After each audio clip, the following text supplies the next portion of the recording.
Do you think all actors should have acting classes, or can they take breaks? Sure, of course take breaks. Again, your way is your way. You don't want to get stuck in taking class fill. Oh, I got to take another class. I just got to go take this class now and then everything will be great. You learn more. Here, I'm going to say something that's going to upset some acting teachers. Maybe not. The ones of substance will understand this. I would recommend that an actor, in lieu of paying, I don't even know how much acting classes cost these days, but let's say it's, $500-600 a month, something like that, right? Take that money and go invest it in a filmmaker that's got a project that you like, or create one for yourself, and go shoot a short or go shoot a full length. Invest in their film and go learn on set. There's no acting class like that. Now, it's not going to be the best thing in the world, of course, messy, everything else, but that's how you get better. That's how you get better. There's nothing like seeing yourself, seeing your work, and seeing the finished product to teach you what you need to learn. I know a lot of actors, I can't watch dailies, I can't see myself. Man, I'd love to see them. I don't get a chance to see them enough. Right? I've gotten past the point, oh God, I look like X, Y, or Z. Yeah, well, I look how I look, whatever, right? If I can see the performance in the monitor, if I can see it, then that's going to help. Because if as an actor, you can hear, you can see in the director's eyes, they're not getting what they want, or something's happening, or you're doing something with your ear, or you're sitting a certain way, or whatever, right? If I can hear it and see it, I can remedy it. You don't even have to give me a direction. So, but anyway, I would say do that. Take your money, go invest in a film. Don't expect to ever see it again, but you might get more out of that than you get out of a month of acting class. And you're working and you have finished tape when it's all done. Boom, that just happened. Well, how can you tell when an acting class isn't for you? Maybe it's not a bad teacher or a bad When it group. becomes psychotherapy. Ah. When it becomes lording themselves over you, which happens quite frequently. I can't tell you how many acting classes I've seen around town where the teacher's got their chair positioned literally under a light, maybe elevated a little bit, and it all under the guise of, well, I want to be able to see you and be able to talk to everybody and see them. Cool story, bro. Cool story, right? You could easily do that by standing up and walking around too.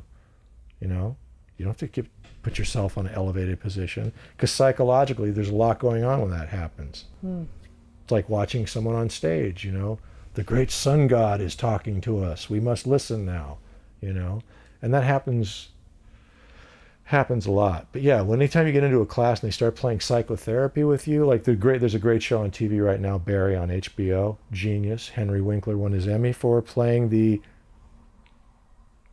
conglomeration of all bad acting teachers and of course some good acting teacher balled up in one with his character. And sorry about that. And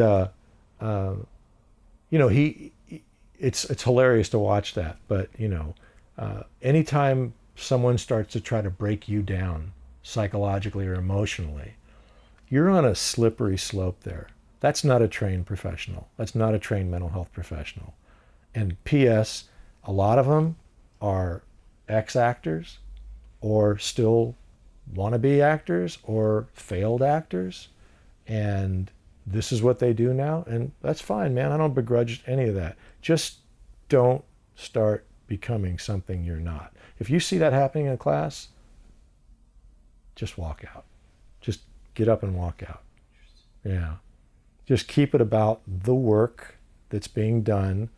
I just said the work. That used to drive me nuts. But just keep it about the words on the page, the place, location, the characters. Keep it about that. You got mental blocks, you got emotional blocks, that's on you, baby. Work it out. But for an acting teacher to come in and like, what is it that your mother didn't do to you? And how many conversations have I heard like that? Oh, yeah. Oh my God. What are you doing? I've seen them leave some actors and actresses just wrecked afterwards. Not cool. Dangerous, in fact. Yeah, I've seen teachers and other people break people down too in front of the class. Oh, Not just yeah. acting teachers, but there was one scenario, I won't name what it is, but I felt horrible for the woman. And it was this group thing where they ganged up on her and told her what she should do. But I think that's similar that can happen in these acting classes. It's like we talked about a little mentality. bit, that mob mentality. And, here we go again. I've never talked about this on camera, but you guys have got an exclusive with this. But this, going through this cult and then getting, myself, working through that and healing myself of it, coming out of that, it's a lot of work, man. And so, I had to find out what had happened to me. And you literally just described the dynamic at play within that. Groupthink, emotional manipulation, controlling the words, the milieu, as they say, right? It's a slippery slope. It's a slippery slope. So you always have to watch out for that. And, when you're young and energetic and maybe not so worldly and maybe a little naive, and God knows I was. God knows I was. Yeah, clearly I was. Well, there's wanting to be accepted too. That's right. You could be incredibly worldly, but there's also this, everybody has a need to be accepted. That's right. It's been said, in studying all these really well-known psychologists and psychology and linguists and stuff like that, if you break down the two issues that are at the core of every being, everything breaks down to two issues, right? Oh, I got my mother issues and I got my daddy issues and, alcohol and, the X, Y, and Z. But it all boils down to two things. Number one, I'm not lovable. And number two is I'm not worthy / good enough. So I'm not good enough, worthy, and I'm not lovable. That's the core of everything. And all of us have it. And all of us wrestle with it. Sure. Yeah. Be your own friend. Be nice to yourself. Give yourself a break. Jesus. I like that. Dr. Wayne Dwyer. Pulling your Dr. own Dar strings. Dixon. I remember Yeah. that book. Yeah, pulling your own strings. Yeah, Yeah, Wayne Dwyer. Amazing. Yeah. Didn't mean to get preachy, but it's the truth. It is. I know it may sound, however it may sound, but, that's the reality.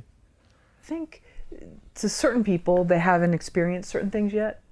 My thing is I've seen people either experience things early, I've said this before, but either early in life that really shapes them, that's traumatic, or they get it later. Because no one ever has a totally smooth ride, I don't think. But I think the ones that have it first, those first initial things, I think it can be traumatic, but can also help you later on. Whereas the ones that haven't had it yet, and then it happens later, I think that actually might be more detrimental. You're talking about in childhood? Yeah, just in terms of... Rough childhoods frequently, I say frequently, but there are a lot of really successful people, financially, socially, spiritually, you name it, across the board, physically, etc. Western definition of success, Eastern definition of success, whatever it may be for you, who had horrible childhoods. Horrible. And they use that as fuel to propel them, right? Because nothing in and of itself has any meaning except the meaning we give to it. Going back to that again, right? And I know other people who had horrible childhoods, unspeakable, and they just won't let themselves get beyond that meaning they've given to it. That's true. Right? I must not be lovable. I must not be good enough. Right? The others are just like, I don't even know if they look at it that way. But yeah. I sometimes used to be like, I wouldn't wish, but I was like, maybe if I had a really rough childhood, like really rough, I would have been really successful. How crazy is that? Everybody has something. I've had that thought, Yeah, some people, they get it early and maybe not so much later. I don't know. That's just my theory. Doesn't mean it's... And other people, I think it happens later. I think that part might be tougher, but maybe I'm wrong. Yeah, it will happen though. No one gets out of this life unscathed, right? No. I mean, you said Buddhism, right? What's the first noble truth? Life is suffering. Far wiser person than me. If that's what they're saying, I should probably listen to it. Sure. Yeah. Doesn't mean that's what it is, but life certainly, you're not going to escape it. No. And that's taken out of context. That's not what the Buddha said, but. Right. That's. Right.